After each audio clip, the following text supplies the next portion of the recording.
అందరికీ నమస్కారం అండి. గత 3 రోజులుగా రాష్ట్ర వ్యాప్తంగా కొన్ని సంఘటనలు జరుగుతూ ఉన్నాయి. దాన్ని అటు తిప్పి ఇటు తిప్పి అయినా సరే జనసేనకి పవన్ కళ్యాణ్ గారికి రుద్దేటువంటి ప్రయత్నాల్లో భాగంగా వైసీపీ అనుకూల కుల సంఘాల నాయకులు వివిధ ప్రయత్నాలు చేస్తూ ఉన్నటువంటి విషయం మనందరం చూస్తూనే ఉన్నాము.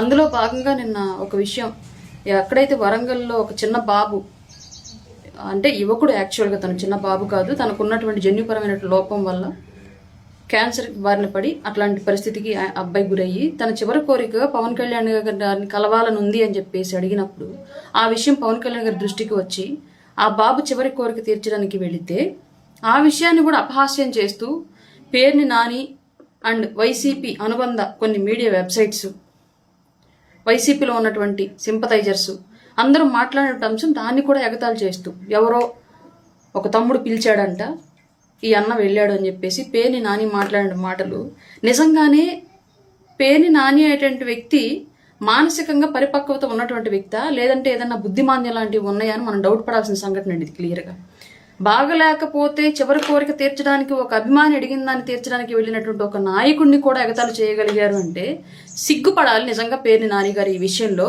ఇతన్ని నాయకుడిగా పెట్టినందుకు, ఇతన్ని గెలిపించినందుకు, అతనికి ఓట్లు వేసినటువంటి ప్రతి ఒక్కళ్ళు కూడా మీరు వేసినటువంటి ఓటు ఎట్లాంటి వ్యక్తికి వేశారో గతంలో ఇప్పుడు ఒకసారి మళ్ళీ సరి చూసుకోవాల్సిన అవసరం వచ్చింది 100%. పేర్ని నాని గారు మీకే చెప్తున్నాను ఈ విషయము. పవన్ కళ్యాణ్ గారికి తెలిసింది ఇదేనండి బాబు, బాగలేని వాళ్ళు పిలిస్తే వెళ్ళి చూసి రావడం, వాళ్ళ ఆఖరి కోరికలు తీర్చడం, టెర్రరిస్ట్ అటాకుల్లో చనిపోయినటువంటి మధుసూదన్ గారు లాంటి వాళ్ళ కుటుంబ సభ్యులను పరామర్శించడం, దేశ భద్రత కోసం పోరాడి ప్రాణాలు వదిలినటువంటి మురళీ నాయక్ గారు లాంటి కుటుంబాలను పరామర్శించడం, అప్పుల బాధతో మీ ప్రభుత్వం టైంలో ఆత్మహత్యలు చేసుకున్నటువంటి రైతుల కుటుంబాలను పరామర్శించడం, చనిపోతే తన చావు 10 మందికి ఉపయోగపడాలి, బ్రతుకునివ్వాలని చెప్పేసి అవయవ దానం చేసినటువంటి ఏలూరు ఒక పార్టీ అభిమాని ఇంటికి వెళ్ళి రావడం, ఇలాంటివే పవన్ కళ్యాణ్ గారికి తెలిసండి. అదేంటో మరి మీలాగా గంజాయి అమ్ముతూ కొట్లాడి పట్టుబడి తన్నులు తిన్న వాళ్ళ కుటుంబాలను పరామర్శించడానికో, లేదంటే బెట్టింగ్లో డబ్బులు పెట్టి పోగొట్టుకుని ఆత్మహత్యలు చేసుకుంటే వాళ్ళకి విగ్రహాలు పెడితే వాళ్ళని పరామర్శించడానికో, మనుషులను చంపి డోర్ డెలివరీలు చేసిన వాళ్ళని పరామర్శించడానికో, ఇట్లాంటి వాళ్ళని పరామర్శించడానికి ఎందుకో పవన్ కళ్యాణ్ గారికి చెప్పినా రాదండి. అవన్నీ మీ జగన్మోహన్ రెడ్డి గారికి మీకే చెల్లుతుంది. పవన్ కళ్యాణ్ గారు చేసే పనులన్నీ ఇలాగే ఉంటాయి.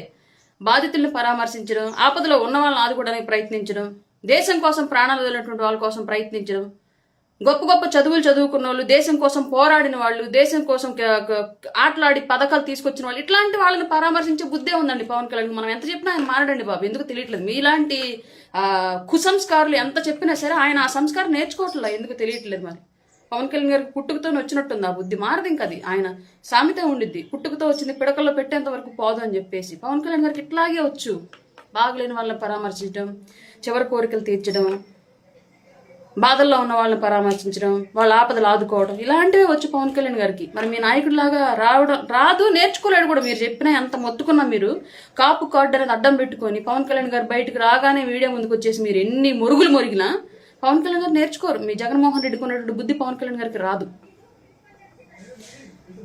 మీరంటే మీ నాయకులు, మీ ఆలోచన తీరు, మీరు పెరిగిన తీరు, మీ సరళి, మీ నాయకుడు పెరిగిన తీరు, ఆయన యొక్క హిస్టరీ, ఆయన బ్రతికిన బ్రతుకు, వాళ్ళ తరాలు, వాళ్ళంతా వాళ్ళు నేర్పిందంతా వేరండి బాబా, అంతా సపరేట్ స్టోరీ. ఆ స్టోరీ పవన్ కళ్యాణ్ గారికి రావట్లా, ఎంత చెప్పినా రావట్లా. ఇదే వస్తుంది పవన్ కళ్యాణ్ గారికి. మంచి చేయడం, మంచి కోసం వెళ్ళడం, మంచి కోసం వెళ్ళి చెడు ఎదురైనా సరే దాన్ని కూడా తీసుకొని అయినా మంచి చేయడం, ఇదే వస్తుంది పవన్ కళ్యాణ్ గారికి. ఏం చేద్దాం చెప్పండి. సిగ్గుంటే ఇంకోసారి పేర్ని నాని గారు మీరు దయచేసి పవన్ కళ్యాణ్ గారు రాగానే కులం కార్డు అడ్డేసుకుని మీడియా ముందుకు రాకండి. జగన్మోహన్ రెడ్డి గారు మీరన్నా తెలిసి మాట్లాడుతున్నారు, మీకు ఇట్లాంటి మాటలు వాళ్ళు, లేదంటే వీళ్ళు ఇష్ట ప్రకారం వీళ్ళు మాట్లాడేస్తున్నారా, ఏదో మీడియా అటెన్షన్ కోసం బయటకు వచ్చి పవన్ కళ్యాణ్ గారి మీద మాట్లాడితే మాత్రమే మనం జనాల్లో ఉంటాము అన్నటువంటి ఉద్దేశంతో వచ్చి మాట్లాడుతున్నారా? ఇది డెఫినెట్గా మీ పార్టీకి మీకు డ్యామేజే. ఒక అభిమానికి బాగలేకపోతే పోయి పరామర్శించినటువంటి విషయాన్ని కూడా వ్యంగ్యంగా మాట్లాడగలిగారంటే ఇట్లాంటి వెధవలకు ఎవరు ఓట్లేరు. సామాన్యుడు ఎవరు ఇట్లాంటి వాళ్ళని హర్షించరు. మరి మీ పార్టీ గ్రో అవ్వాలనుకుంటున్నారో, లేదంటే ఇంకా పాతాళానికి వెళ్ళాలనుకుంటున్నారో మాకు కూడా తెలియదు. మాకు కూడా కావాల్సింది మీ పార్టీ పాతాళానికి వెళ్ళటమే కానివ్వండి, కానీ పదే మీ గురించి వచ్చి మేము మాట్లాడడం మాకు ఇబ్బందిగా ఉంది. ఇట్లాంటి అంశాల మీద మేము ఫోకస్ పెట్టుకోవడం. అలాగే ఇంకొక విషయం, 3 రోజులుగా కృష్ణలంకలో సాయి అనే అబ్బాయి లాకప్ డెత్ అయ్యిందని చెప్పేసి క్వశ్చన్ చేస్తున్నారు. లాకప్ డెత్ అయ్యిందా లేదా అనేది నాకు తెలియదు, అధికారికంగా ఎలాంటి ప్రకటన రాలేదు కాబట్టి ఇప్పటివరకు అవన్నీ అపోహలుగానే ఉన్నాయి. కాబట్టి అపోహలు నిజమని తెలిస్తే తప్పితే దాన్ని మేము కూడా రూఢి చేయలేము. అయినప్పటికీ కూడా దాని మీద ఒక కమిటీని వేసింది ప్రభుత్వం, యాక్షన్ తీసుకుంది. గౌరవ ముఖ్యమంత్రి గారు ఉప ముఖ్యమంత్రి గారి యొక్క ఆధ్వర్యంలో ఒక ఐపీఎస్ ఆఫీసర్ని దాని మీద వేశారు. అలాగే ఎవరైతే ఆరోపణలు ఎదుర్కొంటున్నటువంటి సీఏ ఉన్నాడో అతను సస్పెండ్ కూడా చేశారు. ఇవన్నీ జరుగుతున్న క్రమంలో ప్రశ్నించండి, తప్పులేదు. కాపు యువకుడు లాకప్ డెత్ ఏంటి అంటే, కాపు యువకుడు లాకప్ డెత్ జరిగితేనే మీరందరూ బయటకు వచ్చి జరిగింది తప్పు అని చెప్పేసి క్వశ్చన్ చేస్తారా? మిగతా ఎస్సీ బీసీ ఎస్టీ మైనార్టీలు ఇంకెవరు జరిగినా సరే, లేదా ఇంకొక ఓసీలు అదర్ కులాలు జరిగితే మాత్రం అది యాక్సెప్టెడా? ఓన్లీ కాపు కుర్రోడు అని పెడితే మాత్రం మీ కాపుల కోసమే పనిచేస్తారా మాట్లాడే వాళ్ళంతా కూడా? ఏంది దౌర్భాగ్యం, ఏంది కులజాడ్యం? పవన్ కళ్యాణ్ గారు ఓన్లీ కాపు కులం కోసమే ఉప ముఖ్యమంత్రిగా పనిచేయాలా? కాపు కులం కోసమే పార్టీ పెట్టారా? అంటే మేము మిగతా కులాల నుంచి పనిచేస్తున్న వాళ్ళు, మా కులాల నుంచి ఎవరు లేరు కాబట్టి మాకు న్యాయం జరగదా ఈ రాష్ట్రంలో? నేను రాష్ట్రంలో ఉన్నటువంటి చాలా మందికి ఒకటే చెప్పాలనుకుంటున్నాను. కుల సంఘాలు, బోలెడు కుల సంఘాలు ఉన్నాయి. ఒక్కొక్క కులానికి 10 సంఘాల దాకా 25 సంఘాల దాకా ఉన్నాయి. వాళ్ళందరికీ మీకు ఒకటే చెప్పాలనుకుంటున్నాను. పవన్ కళ్యాణ్ గారు అనేటువంటి వ్యక్తి కాపు సామాజిక వర్గంలో పుట్టారు. ఆయన ఒక పార్టీ పెట్టారు. ఆయన వాళ్ళ ఉప ముఖ్యమంత్రిగా ఉన్నారు. ప్రభుత్వం రావడానికి ఆయన కృషి తోడైంది కాబట్టి ఇవాళ ప్రతి ఒక్కళ్ళు ఆ ఓటు బ్యాంకును చేర్చడానికి ఆయన క్యాస్ట్ని, ఆయన్ని టార్గెట్ చేసి వైసీపీ రాజకీయం చేస్తుంది.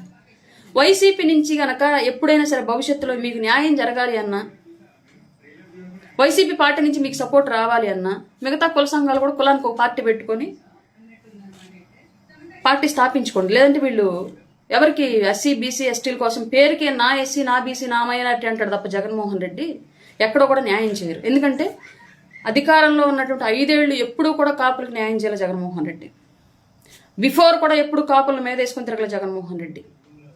కానీ పవన్ కళ్యాణ్ గారు కాపులో పుట్టడం మూలంగా ఇవాళ పవన్ కళ్యాణ్ గారి వల్లనే జగన్మోహన్ రెడ్డి ఓడిపోయినటువంటి మూలంగా, పవన్ కళ్యాణ్ గారి వల్లనే ఇవాళ కూటమి అధికారంలోకి రావడం మూలంగా ఇవాళ ప్రతి మాటకి ముందొక కాపు వెనకొక కాపు పెట్టి పవన్ కళ్యాణ్ గారిని రుద్దేటువంటి ప్రయత్నం చేస్తూ ఉన్నారు. కాబట్టి ఇట్లాంటి ప్రయారిటీయే మిగతా వర్గాలకు కూడా రావాలంటే మీరు కూడా పార్టీలు పెట్టేసేయండి. లేదంటే వైసీపీ టైంలో మిగతా వాళ్ళు ఎవరు కూడా వైసీపీ పార్టీ దృష్టిలో, వైసీపీ పార్టీ అధిష్టానం జగన్మోహన్ రెడ్డి దృష్టిలో మిగతా కులాలు ఎవ్వరూ కూడా అసలు గుర్తింపు లేని వాళ్ళు. గుర్తుపెట్టుకోండి ఈ విషయాన్ని. కారణం ఏంటి అంటే పవన్ కళ్యాణ్ గారు మాత్రమే టార్గెట్ కాబట్టి కాపు కులాన్ని మీదేసుకొని నటిస్తున్నట్టుగా చేస్తున్నారు. ఒక వ్యక్తి లాకప్ డెత్ జరిగితే లాకప్ డెత్గా ఖండించండి. అది చట్ట వ్యతిరేకమైనటువంటి చర్యలు తీసుకోమని అడగండి. అది ఏ కులమైనా సరే. కాపు కుర్రోడు పవన్ కళ్యాణ్ ఏం చేస్తున్నాడు? ఏంటి జాడ్యం? పవన్ కళ్యాణ్ కాపుల కోసం పార్టీ పెట్టాడు. మిగతా వాళ్ళు ఎవరు పనిచేయలేదా? పవన్ కళ్యాణ్ గారి కోసం, కూటమి కోసం మిగతా వాళ్ళు ఎవరికి న్యాయం అక్కర్లేదా? ఇంకేదన్నా క్యాస్ట్లో జరిగితేనేమో ఇప్పుడు జగన్మోహన్ రెడ్డి గారి తండ్రి గారేమో మహామేత, మిగతా నాయకులంతా కూడా దేశ నాయకులు, తెలుగు నాయకులు, రాష్ట్ర నాయకులు. పవన్ కళ్యాణ్ గారు మాత్రం కాపుకు నాయకుడా? ఏం చెప్పాలనుకుంటున్నారు మీరు? అన్ని కులాలు ఓట్లేస్తేనే గెలిచామన్న విషయం పవన్ కళ్యాణ్ గారికి తెలీదా? లేదంటే జనసేనకు పనిచేసిన కాపులకు తెలీదా? వైసీపీ కండం డి కింద పెట్టుకొని మెడలో మాత్రం కులం కండ వేసుకుని వచ్చి మాట్లాడితే చెల్లిద్ది అనుకుంటున్నారు అందరూ. ప్రతిదీ ప్రజలు చూస్తున్నారు, గుర్తుపెట్టుకోండి. పవన్ కళ్యాణ్ గారు కులం లేని నాయకుడు, సమస్త కులాలను ఐక్యం చేసి పని చేయగలిగినటువంటి నాయకుడు, వెనకబడ్డ ప్రతి కుటుంబం కోసం పనిచేసేటువంటి నాయకుడు పవన్ కళ్యాణ్ గారు. ఇవాళ మీరు కొత్తగా వచ్చి కులం ముద్ర రుద్దేటువంటి ప్రయత్నం చేస్తే ప్రజలు చూస్తున్నారన్న విషయం గుర్తుపెట్టుకోండి. ఎవరైనా పొరపాటున ఏదైనా దయచేసి ఈ క్యాస్ట్ కార్డు వాటర్లో ఎక్కడన్నా రాంగ్గాను రూడ్గాను మాట్లాడుంటే క్షమించండి. ఎందుకంటే పవన్ కళ్యాణ్ గారికి కులం రుద్దడానికి నేను అస్సలు తీసుకోలేకపోతున్నాను. ఆయన అన్ని కులాలకు నాయకుడు. అందరం కలిసి పనిచేసాం, అందరం కలిసే పని చేస్తాం ఆయన కోసం. ఆయన నడిచేటువంటి ప్రతి అడుగు అన్ని కులాలకు ఆదరణ. ఈ విషయం మర్చిపోయి కొందరు వైసీపీలో ఉన్నటువంటి కుల నాయకులు వచ్చి ఇష్టారీతిగా మాట్లాడుతూ ఉంటే నిజంగానే హట్టింగ్గా ఉంది ఆయన మీద కులముద్ర వేయడం. తీసుకోలేము, ముమ్మాటికి తీసుకోలేము. ఖచ్చితంగా మళ్ళా కులముద్ర వేసి రుద్దుతూ ఉంటే ఖచ్చితంగా ఆయన ఏమి అనం, ఆ కులాన్ని ఏమి అనం. ఎవరైతే మీడియా ముందుకు వచ్చి ఈ ముద్ర రుద్దేటువంటి ప్రయత్నం చేస్తారో వాళ్ళనైతే ఖచ్చితంగా టార్గెట్ చేస్తాం. ఇక్కడి నుంచి మిగతా కులాల నుంచి, ఆ కులం నుంచి చేసినా చేయకపోయినా మిగతా కులాల నుంచి డెఫినెట్గా పవన్ కళ్యాణ్ గారికి కులముద్ర రుద్దాలని చూసే ప్రతి ఒక్కరికి తగిన బుద్ధి అయితే చెప్తాం. ఇదైతే ష్యూర్. జై జనసేన, జై హింద్.